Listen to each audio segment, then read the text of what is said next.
पहले अपने शिव गुरु के चरणों में प्रणाम करती हूँ, मैया पार्वती के चरणों में प्रणाम करती हूँ, लीलम दीदी हरेंद्र भैया के चरणों में प्रणाम करती हूँ, सभी गुरु भाई गुरु बहन के चरणों में प्रणाम करती हूँ, माता पिता के चरणों में प्रणाम करती हूँ। मेरे प्रणाम को स्वीकार कीजिए। गुरु भाई गुरु बहना, एक कथा सुनाने जा रही हूँ, कृपा करके कथा को ध्यान से सुनिएगा। ध्यान से सुनने से ज्ञान मिलता है। आधी अधूरी कथा नहीं सुनना चाहिए, क्योंकि शिव गुरु का अपमान होता है। पूरा कथा सुनने से कथा के रहस्य के बारे में पता चलता है, कथा में क्या बताया गया, क्या समझाया गया, उसका भी ज्ञान मिलता है। इसलिए कथा को पूरा सुनना चाहिए ताकि ज्ञान मिल सके। एक गांव में एक पासी रहता था। वो पासी दो भाई थे, एक गरीब था एक अमीर था। जो बड़ा वाला था वो अमीर था, छोटा वाला गरीब था। वो ताड़ी उतारता था, तड़ुआन का काम करता था। खजूर पे चढ़ के ताड़ी उतारता था और बेचता था। जो कमाता था वो अपने बाल बच्चे को खिलाता था, बीवी बच्चे को। लेकिन वो कितनों भी कमाता था तो इतना धन नहीं बिटोर पाता था कि कुछ कर सके, खा सकता था बस कमा के। एक रोज सावन का महीना आया, सब कांवर लेके बाबा धाम जाने लगे। तो वो जो पासी था, जो ताड़ी उतारता बेचता था, वो सोचने लगा काश मेरे पास भी पैसा होता तो मैं भी बाबा धाम कांवर लेके जाता। क्योंकि महादेव का वो भक्त था, पूजा पाठ महादेव का करता था। लेकिन उसको बाबा धाम कांवर लेके जाने का बहुत मन था, लेकिन पैसा ना होने के कारण वो जा नहीं पाया। सोचल काम तो हर इंसान का नहीं होता गुरु भाई गुरु बहना, क्योंकि कुछ काम होते हैं बिना पैसा खो नहीं सकते। लेकिन इंसान सोचता है, और जब सोचता है तो कभी न कभी जरूर पूरा होता है, इसलिए सोचना भी जरूरी है। अब वो सोचा, लेकिन उस साल वो जा नहीं पाया। क्या किया, एक गोलक माटी के लाया कीन के, और सोचा कि प्रतिदिन इसमें 1 रुपया 2 रुपया जो बचेगा हमारे सफरे का वो मैं डालूंगा, और जब साल भर जुटा लूंगा, अगले साल जो सामान आएगा कांवर लेके बाबा धाम जरूर जाऊंगा। अब धीरे धीरे वो पैसे गोलक में डालने लगा, और जब साल भर के बाद फिर सावन का महीना आया, फिर लोग कांवर कीन के लाने लगे बाबा धाम जाने के लिए। वो भी कीना, गोलक को फोड़ा, और जो भी पैसे निकला उसमें से गया 2 छोटा छोटा मटके खरीद के लाया स्टील का, और कांवर बनाया और बना के तैयार किया बाबा धाम जाने के लिए। अपनी पत्नी से बोला कि हर साल सफर रहा था, नहीं जा पा रहा था, इस साल जरूर बाबा के चरण चौकट पर मैं जाऊंगा। उसकी पत्नी बोली अच्छी बात है, महादेव के दरबार में जाना चाहिए, क्योंकि जो भक्त कांवर लेके बाबा धाम जाता है, महादेव के जल चढ़ाता है, उसका मनोकामना भोलेनाथ जरूर पूरा करते हैं। उसकी पत्नी बोली, बोला हाँ मैं भी बाबा के दरबार में जाऊंगा। अब भोले बाबा से अपने बाल बच्चे के अपने लिए जरूर कुछ न कुछ मांगूंगा कि हे भोलेनाथ हमारे ऊपर भी दया कीजिए। उसकी पत्नी बोली, पासी जो था उसकी पत्नी बोली ठीक है। अब वो कांवर लेके बाबा धाम जा रहा था। महादेव मैया पार्वती कैलाश पर बैठे बैठे देख रहे थे। महादेव मैया पार्वती से बोले कि हे पार्वती, एक भक्त है मेरा जो पासी है जाति का, और वो तड़ुआन का काम करता, ताड़ी उतारता है, बेचता है। वो कई साल से सफर रहा था सावन में जल चढ़ाने आने के लिए, बाबा धाम जाने के लिए, लेकिन पैसा ना होने के कारण वो कभी पहुंच नहीं पाया हमारे दरबार तक। लेकिन 1-1 रुपया गोलक में डाल के 1 साल जुटाया है, और इस साल कांवर लेके वो आ रहा है हमारे दरबार में जल चढ़ाने। पार्वती बोली कि अच्छी बात है। महादेव बोले नहीं, इसका परीक्षा लेना पड़ेगा मुझे, क्योंकि जब तक वो परीक्षा में पास नहीं होगा तब तक उसका जल चढ़ाया फलित नहीं होगा। पार्वती बोली आपका भक्त है, इतना पूजा पाठ आराधना करता, फिर भी आप उसका परीक्षा लेंगे? महादेव बोले हाँ लेना पड़ेगा। पार्वती बोली कैसे? महादेव बोले कि तुम यही बैठे बैठे देखना, मैं जा रहा हूँ पृथ्वी पर, यानी मृत्युलोक में, धरती पे, और मैं उसका परीक्षा लूंगा। आप यहीं से बैठे देखना। पार्वती बोली अच्छी बात है, जाइए। अब महादेव क्या किए, एक बूढ़े महात्मा का भेष बना लिए और पृथ्वी पर आ गए और उसी रोड पर चल के पहुंचे जिस रोड पर वो जल लेके जा रहा था चढ़ाने के लिए बाबा धाम, जिस रोड से। अब महादेव क्या किए, बूढ़े का भेष बदल लिए, महात्मा के को साधु का एक कमंडल ले लिए और बीच रोड में बैठ गए। जो भी कांवरिया वाले, कोई बाइक से जा रहा है, कोई पैदल जा रहा है, सबसे बोल रहे हैं कि अरे बेटा जल पिला दो, मुझे बहुत प्यास लगी है। सब कांवरिया वाले यही बोलते थे कि देखो इनको, हम ले आ रहे हैं महादेव के दरबार में जल चढ़ाने के लिए कांवर लेके, और ये कह रहे हैं प्यास लगा मैं इनको पिला दूं। अगर जल हम लोग इनको पिला देंगे तो हम बाबा के दरबार में लेके क्या जाएंगे?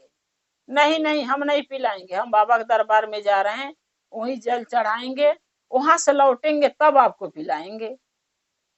अब सबसे कहने लगे, महात्मा जो बूढ़े भेष के महादेव बैठे थे, लेकिन किसी ने उनका नहीं सुना, किसी ने जल नहीं पिलाया।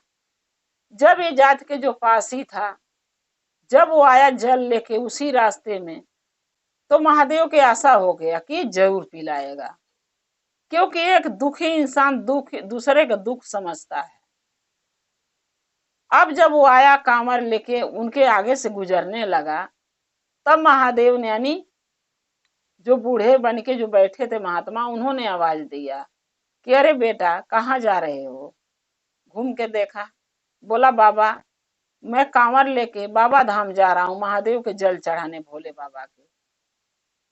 तब महात्मा, बूढ़े महात्मा जो थे, वो बोले कि अरे बेटा मुझे बहुत तेज से प्यास लगा है, सुबह से शाम दोपहर हो गया, दोपहर से तीजहर हो गया है, सबसे बोला कोई पानी नहीं पिला रहा, सब बाबा धाम चले जा रहे हैं कांवर लेके, कह रहे हैं जल चढ़ा के आऊंगा तो पिलाऊंगा। बेटा जबले सब आएंगे तबले शायद मैं मर जाऊं, तो जल कैसे लोग पिलाएंगे? बेटा तुम ही पिला दो।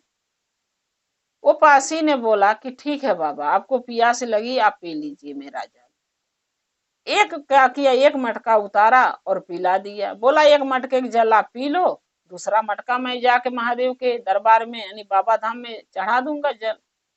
बोले ठीक है। एक मटका पानी जब पिला दिया वो महात्मा के, तो उनका प्यास नहीं बुझा।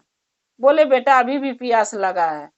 बोला ठीक है बाबा, आप दोनों मटके पानी पी लो। दोनों मटके पानी पिला दिया। पिला के अब वो जो पासी था वो चिंता में बैठ गया कि मैं क्या करूं, इनका प्यास नहीं बुझाता पानी पिला के, तो भी मुझे पाप लगता, क्योंकि अगर हम कहीं अच्छे काम के लिए जा रहे हैं, अगर कोई दुखियारी है, कोई भूखा है, कोई प्यासा है, अगर हम उसका सहायता नहीं करेंगे तो भगवान यानी महादेव मुझे कभी क्षमा नहीं करते। जल चढ़ाते थे हमारे भोलेनाथ, हमारे जल कभी स्वीकार नहीं करते। अब मैं जल इनको पिला दिया महात्मा के। अब हमारे जो है दोनों घड़े खाली हो गए हैं मटके। अब मैं लेके जाऊं अगर बाबा धाम, तो जल नहीं है तो चढ़ाऊंगा क्या? अब वो बैठ के सोच रहा था। इतने में वो जो थे बूढ़े महात्मा, वो बोले बेटा क्या सोच रहे हो? वो पासी जो था वो सोचा, बोला बाबा क्या सोचूं मैं? जो जल था बाबा के दरबार में इतना साल से सोच रहा था जाने के लिए, अगर मौका भी मिला जाने के तो जल आपको पिला दिया। अब मेरे पास दोनों में जल कोई में नहीं है घड़ा में, तो मैं बाबा धाम जल चढ़ाने जाऊंगा कैसे? इसलिए अब घर जाने के सोच रहा हूँ, क्या करूं? तो महात्मा बोले कि हाँ बेटा, जब जल है नहीं तो क्या चढ़ाओगे, तुम घर ही चले जाओ। जब वो जाने लगा तो महात्मा फिर पीछे से आवाज दिए, बोले बेटा इधर आओ। बोला क्या हुआ है बताओ बाबा। बोले महात्मा की खाली मटके लेके घुस घड़े घर नहीं जाते बेटा, दोष लगता है, इस घड़े में कुछ न कुछ होना चाहिए। अब वो पासी जो बेचारा था गरीब, बोला क्या होना चाहिए बाबा, मेरे पास तो ऐसा कुछ नहीं, मैं इसको मैं धर के लेके जाऊं, मैं तो एक गरीब इंसान हूँ, ताड़ी उतारता था, बेचता था और कमाता था, खाता था, मेरे पास धन नहीं है। महात्मा बोले कि बेटा ये जो बेल का पेड़ है उसमें से पत्ते तोड़ के लाओ। बोला क्या होगा? बोले ले तो आओ। वो पत्ते गया बेल का तोड़ा और बेल का पत्ते तोड़ के लाके महात्मा को दिया बहुत सारा। महात्मा ने दोनों मटके में उसके पत्ते डाल दिए। बोले बेटा इसको ले घरे चले जाओ। अब वो बेचारा पासी जो गरीब था बोला, महात्मा जी इससे क्या होगा, बेल का पत्ता लिया क्या करूंगा। वो महात्मा बोले, बेटा लेके जाओ, जो तुम्हारे दुख है ना, जिसके कारण से महादेव के दरबार में जा रहे थे जल चढ़ाने, कि अपना दुख परेशानी उनसे जाके कहोगे, वो दुख का ये निवारण करेगा ये बेलपत्र, आप लेके जाओ घर। और कल नहा धो के घर द्वार अपनी पत्नी से बोलना, लीपी पोती लेगी, उसके बाद इसको दोनों को खोलना, मटके को खोल के इसमें से जो भी आपको मिलेगा वो अपने घर में रख लेना, इसी से तुम्हारा दुख कट जाएगा, तुम्हें महादेव के दरबार में जाने की जरूरत नहीं पड़ेगी। उपासी बोला ठीक है। महात्मा का बात मान के बेल पत्र भर लेके चला गया वो घर मटके में। उसकी पत्नी बोली, बाबा धाम से बड़े जल्दी आ गए जल चढ़ा के। बोला, कहाँ मैं गया बाबा धाम, मैं गया ही नहीं। बोली, क्यों, कांवर लेके तो जा रहे थे, क्या हुआ। बोला, एक महात्मा रास्ते में पियासे थे, बुजुर्ग थे, उनको जल पिला दिया, जल बचा नहीं तो मैं बाबा धाम लेके गया नहीं। तो बोली, तो फिर मटके में क्या लेके आए हो। बोला कि बेल पत्र वो बाबा तोड़ के महात्मा दिए हैं, बोले हैं इसमें डाल के लेके चले जाओ, और कल सुबह नहा धो के घर दुआर लिप के फिर उसको खोलना। उसकी पत्नी बोली, अभी खोल के देखूं। बोला, नहीं अभी छुइयो मत, कल सुबह देखेंगे कि क्या इसमें है। हम तो देखे बेल पत्र रखते हुए, लेकिन सुबह क्या इसमें रहेगा ये देखना है। बोली ठीक है। रात भर दोनों पति पत्नी बाल बच्चे के साथ सोए। सुबह उठे, धो नहा के उसके मटके को खोले तो एक में से हीरे जवाहरात निकला और एक मटके में से सोने के सिक्के, चांदी के सिक्के निकले। अब ये देख के करिश्मा दोनों पति पत्नी बहुत तंग हो गए कि भाई बेल पत्र से धन कैसे बन गया। तब उसकी पत्नी कह रही है कि ये धन बना कैसे, पता है। बोला, नहीं। बोली, वो जो धन दिए हैं बेल पत्र ना, वो महादेव थे, लेकिन तुम पहचान नहीं पाए उनको। अब वो बेचारा पासी लगा सोचने, काश महादेव के हम पहचान लेता, उनके चरणों में गिर के माफी मांग लेता तो कितना अच्छा होता। पता नहीं महादेव का कभी दर्शन होगा कि नहीं। तो गुरु भाई गुरु बहन, अगर भोले बाबा का दर्शन लिखा होगा तो जरूर होगा, देर सवेर। बस एक विश्वास मन में करना बहुत जरूरी है कि हम भोलेनाथ से नेक दिन मिलेंगे। अब बेचारा उसी धन से घर द्वार बना लिया, गाड़ी घोड़ा खरीद लिया। लेकिन जो उसका बड़ा भाई था, जो अमीर था, वो जलना था, उससे देख के जलता था। जब वो गरीब था तो उसके पास हालचाल पूछने नहीं आया, और जब वो अमीर हो गया तो पता लगाने लगा कि इसको धन मिला कहाँ से। एक दिन अपने भाई से आके पूछा। उसका भाई जो छोटा वाला था, पासी जो था, वो सब बात सच सच बता दिया कि धन कैसे मिला। जल चढ़ाने जा रहे थे, महात्मा मिले, उनको जल पिला दिया, वो बेल पत्र दिए और लेके घरे आए। बोले, नहा धो के सुबह खोलना। खोला हूं तो धन मिला है। लेकिन वो बात को नहीं माना, पूरे गांव में हल्ला कर दिया कि मेरा भाई चोरी करके लाया है, इसको धन चोरी करके लाया है। उसके बात पर विश्वास नहीं किया उसका भाई बड़ा वाला। अब पूरे गांव वाले झूठ के उसको मारने जा रहे थे।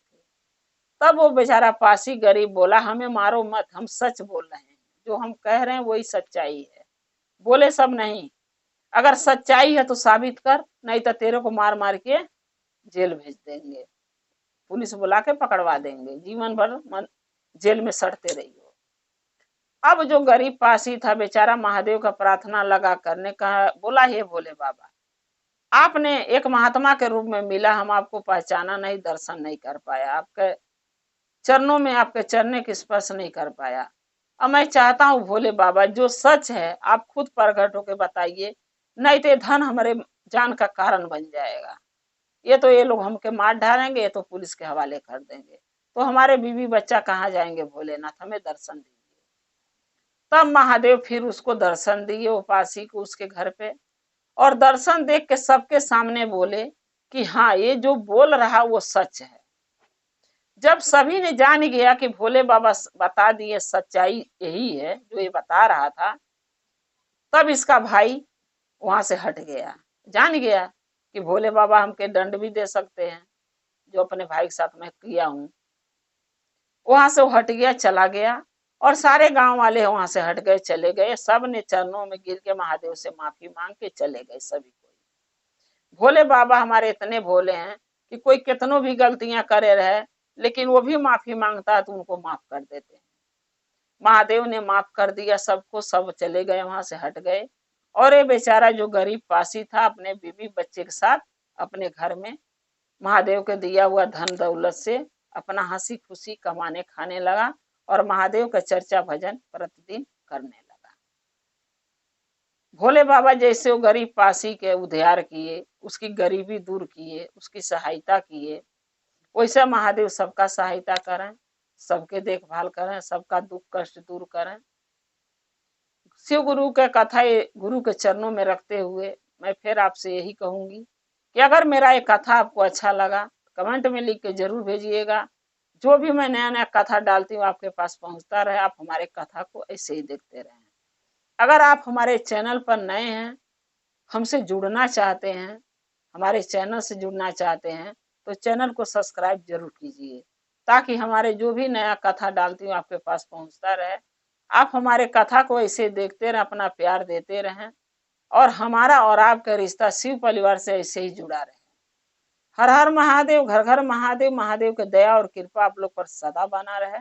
शिव गुरु सदा आप लोग के साथ रहे। जय शिव गुरु महादेव।